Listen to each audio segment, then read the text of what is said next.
And rolling. Hello everybody and welcome to another edition of EFL Teacher Talk with Sean G. I am Sean Gallagher, your host for the recently weekly EFL talk show about all things EFL. Today I am responding to a request to look at the stuff on the walls of my classroom. We have 4 classrooms, but I use this one the most, so this is kind of like my classroom. I'm trying to make sure this thing is not shaky so people do not vomit when they watch it. But anyway, so this is in my classroom and I have a pointer in my pocket. Boom! And we can go over some of the resources that are on the wall right here. Number one, this is a chart done by, this is Little America, a classic, excellent chart. I know a lot of, it's a very popular chart. I'm sure a lot of people have this one. It's got lots of good stuff. Months. What is that? Weather. Got some numbers, kind of a pseudo calendar thing. You got colors, and it's got some nice, just basic phrases on it. What month is it? Blah blah blah. Excellent poster. It's very colorful. It is laminated. By the way, every single poster you see in here is laminated, and they just last a lot longer that way. You need to go to Kinko's and get the big size lamination for that. Next poster, One World, who does this? This is also Little America. Anyway, this is another very good poster. I like it because it has the flags around it. It has the text for some of the countries on it as well. Japan's right in the middle, boom, so that's easy to find. Again, very, very good poster. Our next poster up is the AGO, I guess this is AGO 2, or the AGO green level poster. Again, laminated, very colorful, lots of very good vocabulary on it. I think I actually use the AGO blue poster a little bit more in my classes. I love having this thing on the wall. There's always some sort of reference I can make to it. I think I use the food and the animals section quite a bit in class. Up here we have our homemade classroom language posters. May I go home? How do you spell blah blah blah? What is it? For those of you that are using the David Paul New Finding Out series, that's a big one. Boom. Up on this wall, we have our digraph and diphthong posters. These are from the David Lisgo New Blending a Hand. There's a CD that I have. I forget which one it is. Maybe it's number 1.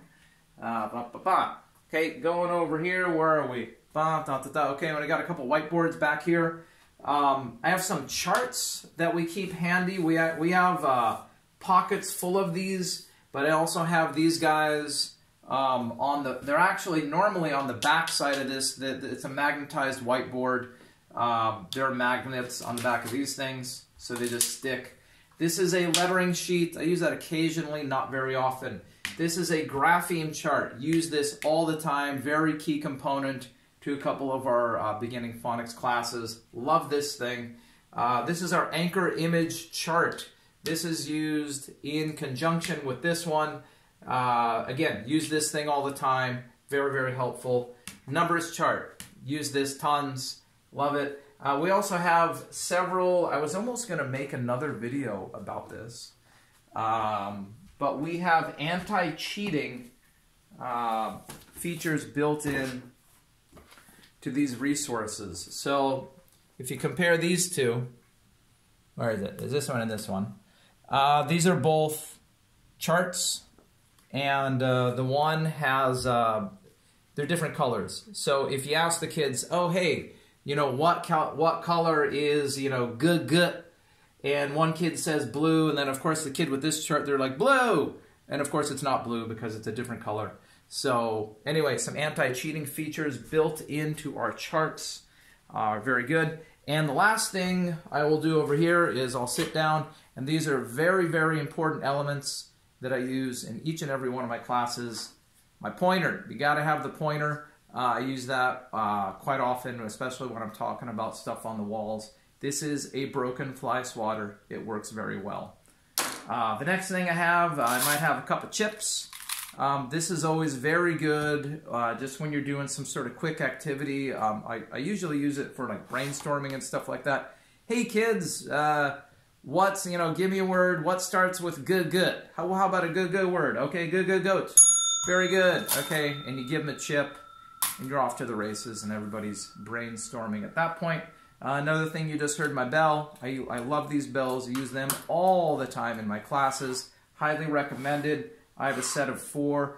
I tend to be a little bit stingy about letting the kids use the bells. The younger kids tend to abuse the bell system, unfortunately. You know, instead of one like this, it'll be like, you know, and it gets a little bit noisy. But anyway, I use these bells quite a bit just to usually confirm when people get stuff correct. This is the opposite. This is when it is incorrect. Okay, and it's the poo-poo cat, and that's that. And the last thing I have over here, this is our homework assigning system. It's we have 1 stamp that goes on the homework when it goes out. Please do this page. It's a mark, and this one is square. It's smaller. And then this is the one when they're done with it. Dunk. You can give them that one. It makes it very, very easy to manage kids' homework. And let's see, we have a ton more stuff over here, but I think the wall, you know what, I'm going to leave this for a separate video. So that's like the walls in Sean's classroom, part 1. I'll do the shelf will be another video on a different day. So anyway, kind of a short video today, but back to a teaching topic. So hope everybody is having a good end of the year run of your classes. And for this week, signing out.